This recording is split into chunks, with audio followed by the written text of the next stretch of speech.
everybody, welcome back to Taji's World of Books and welcome to a book recommendation video.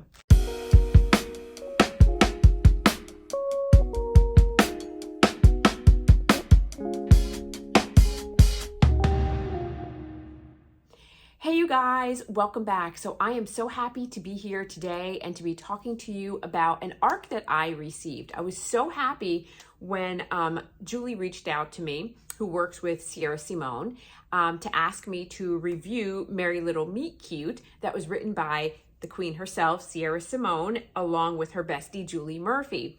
And so I read it and I finished it and I want to talk to you guys about it. And so I've got my trusty little notes here. And so I'm going to be looking down as I refer to this book. And so you guys know that I absolutely love Simone. Everything that she writes for me is like grade A, stellar, like fantastic. And this is no different. It was an absolutely sweet, sweet Christmas book. It would be very apropos to read around Christmas time. It is a departure for me for what Sierra typically writes. Like, it's not like dark and it doesn't have those undertones that she typically writes with. This I would classify more as a rom-com, or, you know, it's definitely spicy. It's sexy, sexy, spicy time. But like I said, it's a bit lighter and there are more light moments where I like laughed out loud and chuckled, and you know, all the characters are fantastic. I love how this was written in that I can tell that it's set up for other books, like, you know, companion novels to be written about other characters that I would love to hear about. So let me tell you a little bit about the setup. So we're first introduced into the story when a guy named Teddy, who is a film producer, has a production company. He's starting a new venture. But the thing about Teddy is that his original film production company it's called Uncle Ray Ray's, and it's a porn production company. And I think he's trying to kind of branch out into more mainstream things. And he has reached out, another company, which is called the Hope Channel, reaches out to him to produce a movie called Duke the Halls, very tongue-in-cheek. So if you think of the Hope Channel, I sort of thought of the Hope Channel like a Lifetime production. Like, it's like Lifetime. It's very wholesome. It's very family friendly. It's like, you know, all around, whatever. So they reach out to him. So when he's talking to the directors and the producers about this particular film, she sees his actors or actresses, and he's like, I want this gal. She's like, I want this gal. This is the gal for my film. And he's like, wait, no, wait. And she's like, no. She's full figured. She's like everything I want. She's going to be perfect for this role. But lo and behold, the person that she sees is B. Hobbs, aka Bianca Van Honey. And Bianca Van Honey has a very successful career as an adult film star. And she also is on this members only site where you can pay to get access to her. And it's kind of like an AnyFans, if you know what AnyFans is. It's sort of like that. It's like you pay a monthly premium and you get access to her, and you get access to all of her.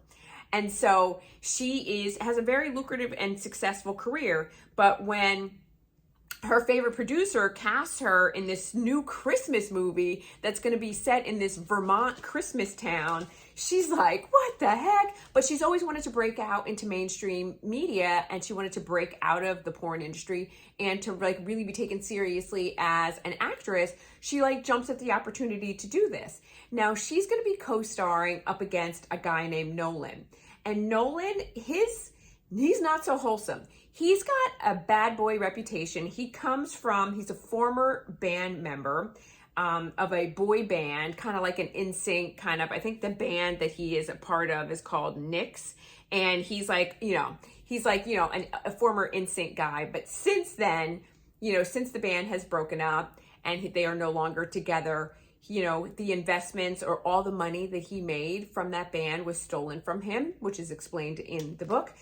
He's gotten into several tawdry sort of experiences and circumstances and has been plastered all over the tabloids. And so everybody just knows him as like just a bad boy. He's like has a tarnished career. And like this is really his last opportunity to get his shit together and do what he needs to do because he's got a family. He's very closely connected to his mother and to his sister. His mother has some mental health issues. And so as a result, his dad's not around. So he is the only sort of, moneymaker in this household. And so he's got to bring in the bacon so that he can take care of his family. So his publicist is basically like, you screw this up and you're done. This is it. This is your last opportunity. You brought me in to revamp your career, to give you a comeback. I've gotten you that opportunity and you're going to do it and duke the halls. He's like, duke the halls. He's like, all right. He's like, I'll do it. She's like, no sex, no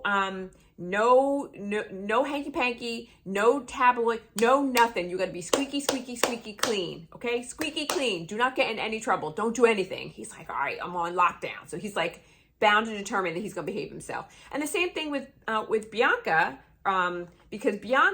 because she has a successful porn career, we don't want anything, the porn associated with, Uncle Ray Ray and all of that, with this new production that Teddy is trying to do, because he's got some bills to pay. So everybody's got a lot at stake here. And so Bianca and Nolan's walking orders are the same. No hanky panky, no funny business.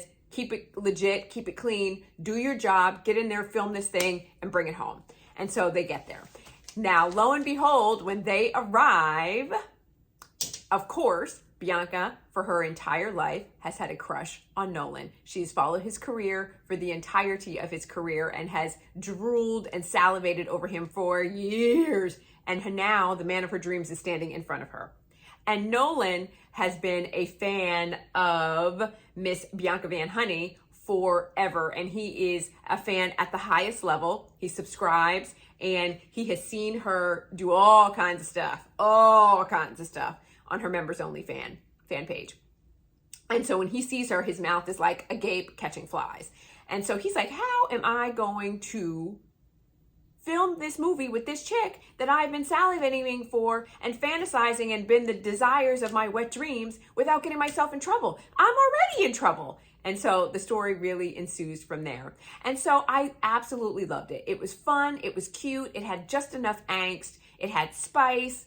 It had, it was dealing with some really heavy themes about plus size, full-figured, curvy girls, women in porn, how they're viewed, how society views the differences between men and women and sex, and how we approach sex, and how we are sexual beings, and whether women are allowed to explore being sexual beings in quite the same way that men are, and is there a double standard within society? So they touched on some heavy-hitting issues, but they did it in a very tongue-in-cheek, light way that made it very palatable and made it very like I said, palatable, and like you could digest it and you didn't feel like they were shoving a message down your throat. It was so fun and so fantastic. I loved the little Christmas town that they were in. It was called Christmas Notch. And this is a town in Vermont in which it is Christmas 24 hours a day, 365 days a year. Doesn't matter. It's the middle of July and it's blazing hot out. It's like California anyway. That's what Christmas is like. It's like 90 degrees on Christmas, but it's like the same thing. And it was like super cool. And so it was very fun. Now, also there were, some other themes that came up with such as loss of a loved one. So that came up with other characters.